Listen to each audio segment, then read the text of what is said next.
Muito bem, meus caros, muito bem. Olha, eu quase que não venho aqui hoje fazer o meu áudio diário, sabe?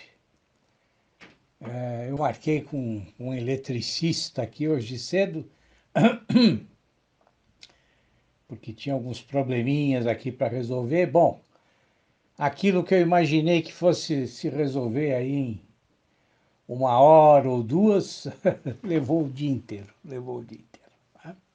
Bom, mas vamos em frente, vamos em frente.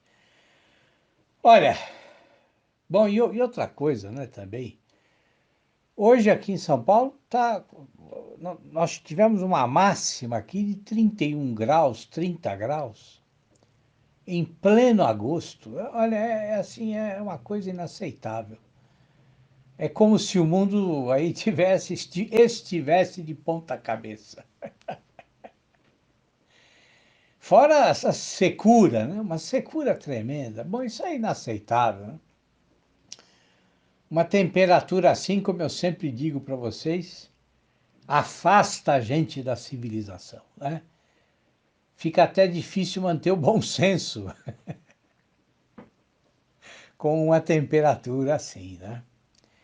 Bom, mas assim, a promessa é de que domingo vai chover, as temperaturas vão cair um pouco e provavelmente a semana que vem vão cair muito, muito, tá? Mas de qualquer forma é um inverno assim atípico, atípico.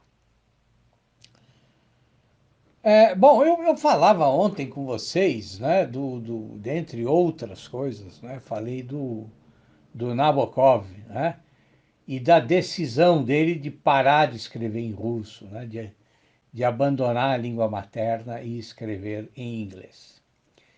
E eu dizia que essa decisão, ela resulta, né, resulta num esforço gigantesco, né, ainda que o Nabokov fosse fluente em inglês e francês, né? É um esforço gigantesco, eu dizia, mas que ele conseguiu impor a si mesmo, né? Apesar aí de todas as dificuldades. Bom, e ontem eu fiquei aí restrito à questão da linguagem, né? A preocupação com as palavras. Mas eu acho que é importante pensar também no que uma decisão dessas representa em termos de disciplina, né? Em termos de mudança interior, em termos de foco, em termos de concentração, em termos de força de vontade. E, repetindo, né? Quer dizer, essa decisão certamente exigiu do Nabokov um empenho tremendo, né? Uma alta dose de tenacidade. Agora vejam, será que a nossa tendência natural não vai sempre na direção oposta? Não parece a vocês que a dispersão é muito mais fácil? Né? Agora, por outro lado, vamos pensar, quer dizer, aceitar que a dispersão é mais fácil, né, não seria o mesmo que dizer que a nossa tendência, né, é sempre aí a tendência do desleixo, né? É sempre a de assumir diante das coisas algum tipo de indiferença. Né? Mas vejam, nós não podemos pensar assim, né, de maneira radical, porque não é assim, pelo menos não é assim na maioria dos casos. Né? Quer dizer, nós estamos sempre prontos aí a algum tipo de esforço, principalmente se outras pessoas dependem, né, desse esforço, dependem da nossa disciplina. Né? Muitas vezes a nossa sobrevivência depende do nosso esforço. Né? Muitas vezes não, sempre, sempre. Né? Agora vejam, nós também corremos o risco, né, de sermos aí carregados, né, levados pelas circunstâncias da vida. Né? Então, todos nós que estudamos, que escrevemos, né, que trabalhamos de maneira solitária, sem um chefe que fique aí dando ordens ou cobrando a conclusão de um trabalho, bom, todos nós precisamos sempre buscar forças na nossa própria vontade. Ah, bom, e hoje mais do que no passado, isso significa, para lembrar de um texto de um autor de que eu gosto muito, né? Isso significa seguir o conselho do Marco Aurélio, né? Aquele imperador romano. Quer dizer, significa refrear a nossa agitação, né? Como ele dizia.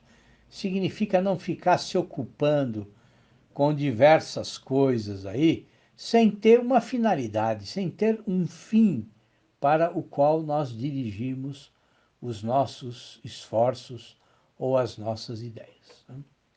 Bom, eu não sei se vocês já leram as Meditações do Marco Aurélio, né? Mas olha, vocês deveriam ler. Infelizmente eu não tenho aí informações se há alguma edição integral da obra em português, né? Eu sei que há edições aí em língua portuguesa, mas não sei se são integrais, né? Mas assim, vocês podem encontrar facilmente edições em inglês, em francês, em espanhol, né? Quer dizer, a edição que eu conheço em português, que eu tenho aqui inclusive, é aquela publicada pela editora Iluminuras, mas em 1995. Bom, e ela traz aí só uma parte das meditações, né? Mas ainda que assim, a tradução me parece muito boa, muito boa. Bom, as meditações, elas nascem, né, do diálogo interior do Marco Aurélio. Quer dizer, elas foram escritas aí não como um tratado de filosofia estoica, né, mas foram escritas aí na forma de um diário íntimo. Quer dizer, são anotações que esse imperador romano fazia no seu cotidiano. E em diferentes trechos, né, ele vai refletir a respeito da esterilidade, digamos, de uma vida agitada, né? Quer dizer, ele procura mostrar para ele mesmo, né, como nem todas as coisas valem ou pedem a mesma quantidade de tempo e de atenção, né? Quer dizer, e claro, e se elas, elas exigem de nós, né, tempo e atenção muito diferentes, né? Ele também faz uma reflexão sobre como a prudência na escolha dos objetos da nossa atenção, como a prudência, desculpem, é algo fundamental, né? Ele vai insistir, inclusive, ele vai insistir nesse ponto, né, na importância de você controlar a atenção, né? Desculpem, mas o tempo está muito seco, muito seco. Então, assim, quer dizer, eu imagino que ele, como imperador romano, né, deve ter sofrido esse tipo de problema. Quer dizer, porque imaginem quantos assuntos, quantas questões, quantos dilemas ele tinha de resolver a cada dia, né? E talvez seja por isso mesmo que ele repete, né, que é fundamental fazer com que a atenção corresponda à importância dos problemas, né? E que ele deve se preocupar, então, com coisas menores só quando isso for realmente inevitável, né?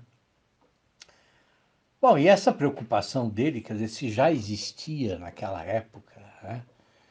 Quer dizer, ela ganhou maior importância nos últimos anos com a internet, né? Quer dizer, hoje, inclusive, aí há aplicativos, né, programas que prometem nos ajudar a manter o foco. E muitos fazem por nós o que deveria ser fácil fazer, né? Quer dizer, simplesmente desligar a internet.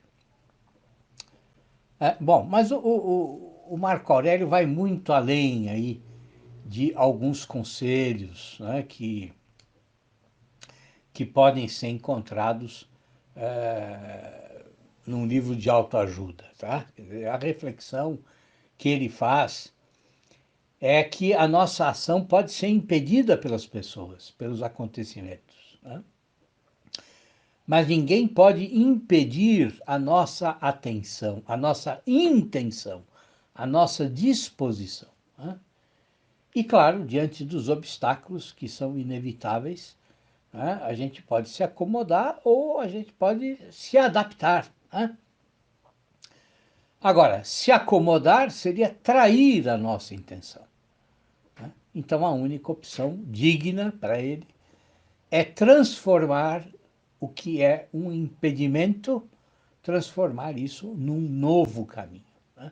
Ou seja, o que impede a nossa ação não pode nos paralisar, né? Mas, ao contrário, precisa promover, precisa impulsionar ainda mais a nossa disposição. Então, assim, cada obstáculo enfrentado se transforma numa maneira de avançar nos nossos planos, nos nossos objetivos, né?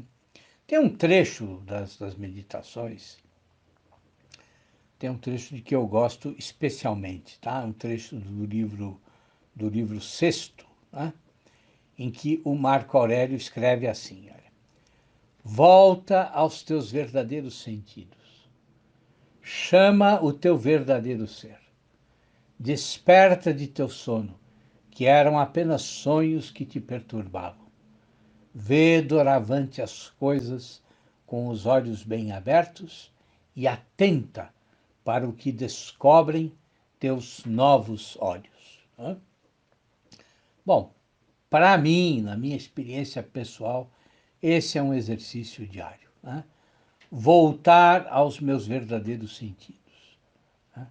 Chamar, né, à consciência o meu ser, o meu verdadeiro ser. Quer dizer, despertar dos sonhos, olhar as coisas com olhos bem abertos, né, e com esse novo olhar, que é o único olhar possível para viver de maneira consciente, com esse novo olhar perceber o que os meus novos olhos podem ver, quer dizer, o que eles podem descobrir, né?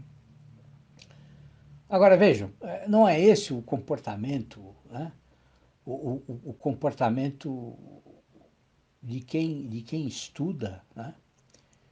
De quem deseja realmente compreender as coisas, né? E também, né, de quem deseja escrever, né? Agora, percebam o seguinte, quer dizer, um comportamento assim pede que a gente tenha também uma outra noção de tempo, né? Pede que a gente entenda o tempo não sob a perspectiva simples de achar que a vida é curta, né? Mas perceber que tudo se resume ao modo como nós utilizamos o tempo, né? E o Marco Aurélio também reflete sobre essa questão, né? Ele também insiste nessa valorização do presente, né? Ele também insiste assim, quer dizer, nessa ideia de que o tempo perdido, né, é um tempo desperdiçado, né? Desperdiçado. Bom, mas eu quero, vamos voltar um pouquinho à questão desse trecho, né, do livro sexto, né? Bom, o que significa olhar as coisas com olhos bem abertos, com olhos sempre novos, né? Bom, tem uma outra observação do Marco Aurélio que complementa essa, tá? Ela está no livro segundo, né? Quer dizer, ele diz que nós precisamos sempre relacionar duas coisas: a natureza do todo e a nossa natureza pessoal. Quer dizer, é preciso perceber como essas duas dimensões se relacionam. Bom, é claro que esse ponto exige toda uma reflexão aí a respeito do conceito de natureza, né? No pensamento do Marco Aurélio e na própria filosofia dos estoicos, né? Mas assim, para mim, né, que não sou filósofo nem estudante de filosofia, quer dizer, esse trecho para mim ele é mais um convite, né, do Marco Aurélio para estar de olhos atentos, para estar de olhos abertos, né? Quer dizer, buscando aí perceber com clareza as qualidades específicas de cada coisa, de cada acontecimento, de cada homem, né? Quer dizer, e agindo assim, então, conceder a cada um desses elementos, né, o seu verdadeiro peso no conjunto da vida, né? Eu acho que isso é relacionar a nossa natureza pessoal com a natureza do todo, né? Bom, e é isso que o escritor faz, né? É isso que o escritor faz, né? Ele está sempre querendo perceber as qualidades específicas de cada coisa, de cada acontecimento, de cada homem, né? Muito bem, é isso, meus caros. Olha, um grande abraço para vocês e até amanhã, tá bom? Tudo de bom, tudo de bom.